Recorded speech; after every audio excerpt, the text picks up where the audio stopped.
अच्छा, जैसे आपके पास आपको अपने सिस्टम पे कोई यूआरएल ओपन नहीं करना है, तो उसके लिए भी एक टेक्निक है आपके पास। जैसे आप अपने सिस्टम पे नहीं चेक करना चाहते, क्योंकि उससे क्या होता है, लिंक पे क्लिक करते ही कम से कम विक्टिम, आप चाहे डिटेल डालो ना डालो, विक्टिम के पास क्या चला जाता है आपका, पब्लिक आईपी। ठीक है। तो अगर आप अपने सिस्टम पे नहीं ओपन करना चाहते हैं कोई लिंक, तो आप एक चीज यूआरएल मतलब गूगल पे सर्च कर सकते हो।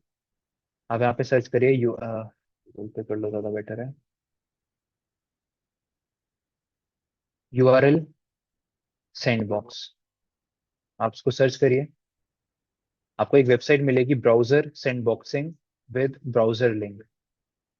ये आपके लिए एक सैंडबॉक्स एनवायरनमेंट देगा जिसमें आप लिंक ओपन कर सकते हो।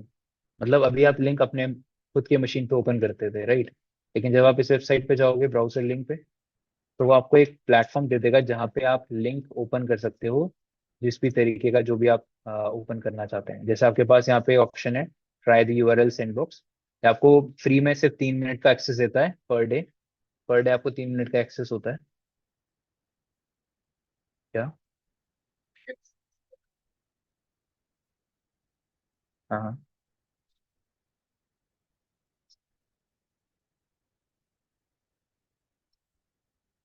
वो भी ट्राई कर सकते हो, अगर ऐसा कुछ और भी आप प्लेटफॉर्म के पास है तो वो भी ट्राई करिए, क्योंकि ये भी वैसे ही आपको ये पूरा स्क्रीन आपको देता है बेसिकली, जिसको आप कंट्रोल कर सकते हो। जैसे मान के चलो, मैंने यहाँ पे ये वाली काम कर रहा है अभी, ये वाला भी नहीं कर रहा है।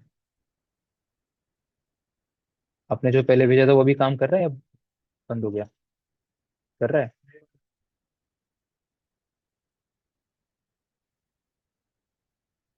कर रहा है ये वाला भी काम। जैसे मान के चलिए, मैंने यही कॉपी करा और मुझे खुद के सिस्टम पे ओपन नहीं करना था, तो मैंने इसको यहाँ पर पेस्ट कर दिया कि ये लिंक है जिसको ओपन करना है। अब इसको आप किस विंडोज के अकॉर्डिंग ओपन करना चाहते हैं, विंडोज 10, 11, 8.1, 8, 7, ये आपके पास सारे ऑप्शंस अवेलेबल हैं। तो किसी में भी इसको ओपन कर लीजिए। कौन से ब्राउजर पे आप इसको ओपन करना चाहते हैं, वो सारे ब्राउजर्स, इवन टॉर ब्राउजर भी यहाँ पे अवेलेबल है आपके पास। तो आप जो भी ब्राउजर पे उसको ओपन करना चाहते हैं, ओपन कर लीजिए। एंड टेस्ट नाउ पे जैसे आप क्लिक करोगे, तो ये आपको विंडो प्रोवाइड करेगा, लगभग 2.5 से 3 मिनट के बीच का। 3 मिनट का है पूरा।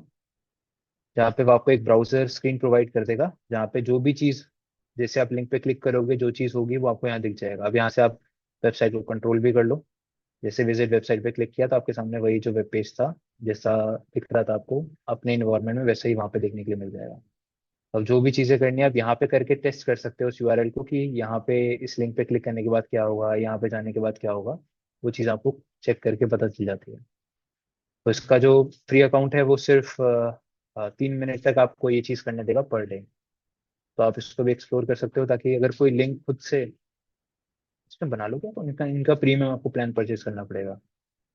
मतलब इनके प्लान्स होते हैं फ्री में, आप अकाउंट हो या ना हो, आप 3 मिनट एक्सेस कर पाओगे। अकाउंट बनाने के बाद या अपडेट करने के बाद फिर आपके पास टाइम लिमिट भी वो दे देंगे, कितना कर सकते हो आप। जैसे यहाँ पे लिखा है नो टाइम लिमिट, अगर आप अपडेट कर दोगे तो कोई टाइम लिमिट नहीं होती। ये डिटेल्स उसी के पास जिसका, जिसके पास सर्वर है उसका। जैसे अगर आपने लिंक बनाया तो आपके पास उसकी डिटेल सारी होंगी। कंप्लीट हो जाएगा, फिर आप एक्सेस नहीं कर पाओगे वेबसाइट पर। मतलब ये मैंने इसलिए बता रहा हूँ ताकि आप प्रोटेक्ट हो पाओ। कोई लिंक को क्लिक करने से पहले आप चेक कर लो इस इन्वायरमेंट में जाके, ताकि वो समझ आ जाए कि वो वेबसाइट ओरिजिनल वेबसाइट है या नहीं, किस तरीके का वेबसाइट है, क्या है उसके अंदर, वो आपको पता चल जाएगा। तो एक ये चीज आप यूज कर सकते हो।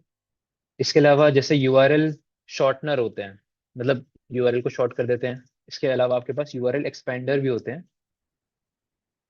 यूआरएल को एक्सपेंड करके आपको बहुत सारे यूआरएल एक्सपेंडर आपके पास अवेलेबल हैं। आप इनको ट्राई कर लीजिए। जब भी आपको कभी शॉर्ट यूआरएल मिले, चाहे मोबाइल पे आ रहा हो एसएमएस के फॉर्म में, चाहे वो ऑनलाइन फेसबुक पे आ रहा हो या किसी प्लेटफॉर्म पे, लिंक्डइन पे आ रहा हो, आप उस शॉर्ट यूआरएल को कॉपी करिए, उसको इनमें से किसी भी एक्सपेंडर पे जाके पेस्ट कर दीजिए। तो जो भी शॉर्ट यूआरएल होगा उसको एक्सपेंड करके ये आपको बता देगा कि वो उसका एक्सपेंडेड वर्जन क्या है, वो एक्चुअल कौन से वेब पेज पे आपको लेके जा रहा है। तो उस यूआरएल को फिर आप चेक करिए कि वो यूआरएल जो है वो वैलिड है या नहीं।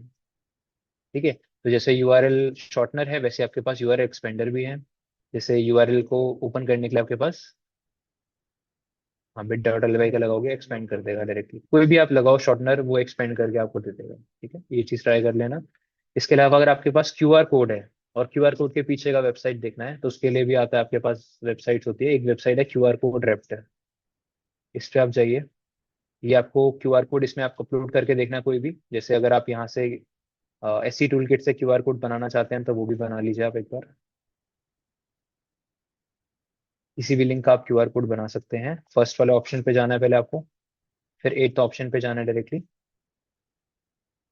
एंड जो भी यूआरएल जिसका आप बनाना चाहते हो क्यूआर कोड, वो आप यहाँ पे प्रोवाइड कर दीजिए। जैसे कि फॉर एग्जांपल ये वाला यूआरएल मैं अगर कॉपी करके यहाँ पे पेस्ट कर दूँ, इस यूआरएल का बनाना है, तो वो इस यूआरएल का आपके लिए क्यूआर कोड जनरेट करके दे देगा, जो वो इस पर्टिकुलर डायरेक्टरी में उसने सेव कर दिया है। अब इस क्यूआर कोड को मैं अगर यहाँ पे प्रोवाइड करूंगा रैप्टर को, तो वो मुझे बता देगा ये वैलिड है या नहीं। इसको मैं यहाँ पे कॉपी कर लेता हूँ शेयर्ड फोल्डर के अंदर अपने। यहाँ पर जाके रैप्टर पे जाइए आप, अपलोड कर दीजिए इमेज को जहाँ पे भी मशीन पे पड़ा हुआ है।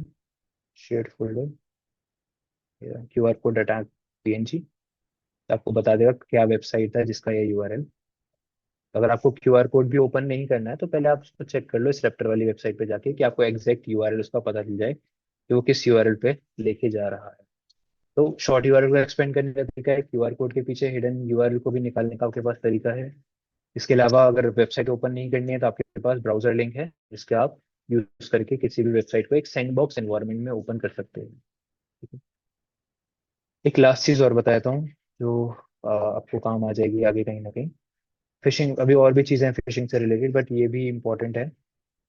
जैसे अब आपको पता करना है कि कोई वेबसाइट ओरिजिनल है या नहीं है, जैसे अटैकर्स नॉर्मली क्या टेक्निक यूज करते हैं, वो आपको एक ऐसा यूआरएल प्रोवाइड करेंगे जो दिखेगा सिमिलर, उन्होंने वो डोमेन परचेस किया होगा। मान के चलो कि आपके पास कोई बैंक से मेल आ रहा है, फॉर एग्जांपल कैनरा बैंक, तो वो ये यूआरएल आपको भेज सकता है, इसके आगे कुछ भी लिखा हो एक्स वाई जेड, बट ये आपका जो डोमेन है वो क्या रहेगा, यही रहेगा, है ना। अब ये है क्या, बेसिकली यहाँ पे अटैकर ने एक डोमेन परचेस कर रखा है जिसका नाम है बैंक.com, और उसके सब डोमेन्स बना लेगा वो जितने चाहे। कैनरा बैंक के लिए कैनरा बैंक, कैनरा.बैंक.com, आईसीआईसी के लिए आईसीआईसी.बैंक.com, इसके अलावा जितने भी बैंक्स हैं सभी के लिए वो क्या बना सकता है, एक स्पेसिफिक सब डोमेन बना सकता है जो कि उनके नेट बैंकिंग या किसी ना किसी लॉगिन पेज पे ओपन हो रहा होगा। अब आपको ये चेक करना है कि ये ओरिजिनल है या नहीं, या वो ऐसा भी कर सकता है कैनरा बैंक.com। अब आपको क्या पता कैनरा बैंक की वेबसाइट का यूआरएल क्या है, या तो आप चेक करो कि एक्चुअल में वेबसाइट क्या है। ठीक है, ये भी कर सकता है अटैकर कैनरा-बैंक.com। तो एक टेक्निक है, मैंने आपको एक गूगल डॉक बताया था, याद है आप लोगों को? कौन सा गूगल डॉक आपको ये कंफर्म करने में हेल्प करेगा कि ये वैलिड है या नहीं? कौन सा गूगल डॉक आपको हेल्प करेगा, आप बताइए, जो ये बता देगा कि ये जो यूआरएल है वो एक ट्रस्टेड यूआरएल है या नहीं। गूगल डॉक से याद है ना सभी को? तो आप लोगों को एक बताया था मैंने, साइट। तो आप यहाँ पे सर्च करिए साइट कोलन, और जो भी आपको बैंक पता चला है वो आप यहाँ पे डाल दीजिए। ठीक है, जो भी आपको मिला है, मेल पे आया है, कहीं पे आया है, तो ये क्या करेगा, चेक करेगा कि पूरे गूगल पे इस नाम का कोई वेब पेज है या नहीं। अब आपको पता है कैनरा बैंक कितना पॉपुलर है, उसका होना चाहिए था, बट इस नाम से कोई भी वेब पेज नहीं आया। जितने भी लिंक आपके पास आते हैं, आप उनको यहाँ पर आके चेक कर सकते हो कि उस नाम से गूगल के सर्च इंजन पे, गूगल के डेटाबेस में कोई वेब पेज है या नहीं है। क्योंकि इतने अगर पॉपुलर कंपनी है, वेबसाइट है, अमेजोन से आ रहा है आपके पास, यहाँ से आ रहा है, उसका कोई ना कोई पेज यहाँ पर होस्ट जरूर होगा। ठीक है, तो आप ये टेक्निक यूज कर सकते हो, क्योंकि अटैकर ये टेक्निक यूज करके आपके ऊपर अटैक परफॉर्म करेगा। वो ऐसे डोमेन परचेज करेगा जहाँ पे, जैसे देखो कोई एक वेबसाइट है जैसे मिंत्रा.com है, मान के चलिए। अब ये क्या लिख रखा है, मिंत्रा.com, है ना। ये मिंत्रा.com नहीं है, ये है RN, ये आर है ये। आपको लगेगा कि वो मिंत्रा है, बट वो आर के बाद एन लिख रखा होगा उसमें। तो अटैकर्स ऐसे डोमेन परचेज करते हैं, जैसे कोई माइक्रोसॉफ्ट है, माइक्रोसॉफ्ट में एम आ रहा है, और कोई और भी जैसे .com में भी एम आ रहा है, .com में एम की जगह वो RN लगा देगा। अब आपको लगेगा कि .com ही लिखा हुआ है। इतने ध्यान से अगर आपने लिंक नहीं देखा, तो वो आपके ऊपर अटैक परफॉर्म कर सकता है, राइट। तो जो भी लिंक आपके पास आ रहा है उसको आप प्रॉपरली चेक करिए कि वो लिंक कहाँ से आ रहा है। क्योंकि आपको ये देख के लगेगा कि हाँ ये मिंत्रा ही है, बट मिंत्रा नहीं है एक्चुअली में। वो ओ को किसी और चीज से रिप्लेस कर देगा, एल को वन से रिप्लेस कर सकता है, जैसे कहीं पे एल आएगा, एल को वन से रिप्लेस कर देगा, या आई से रिप्लेस कर सकता है। अब आपको लगेगा कि वो एल है लेकिन वो आई होगा। तो ऐसे डोमेन होते हैं, अटैकर परचेस करते हैं जानबूझ के ऐसे डोमेन ताकि उनके थ्रू वो अटैक परफॉर्म कर। तो आपको ध्यान रखना है कोई भी बैंक है, बैंक की वेबसाइट के साथ खासकर ये हो सकता है क्योंकि आपको नहीं पता कि उस बैंक का यूआरएल क्या है।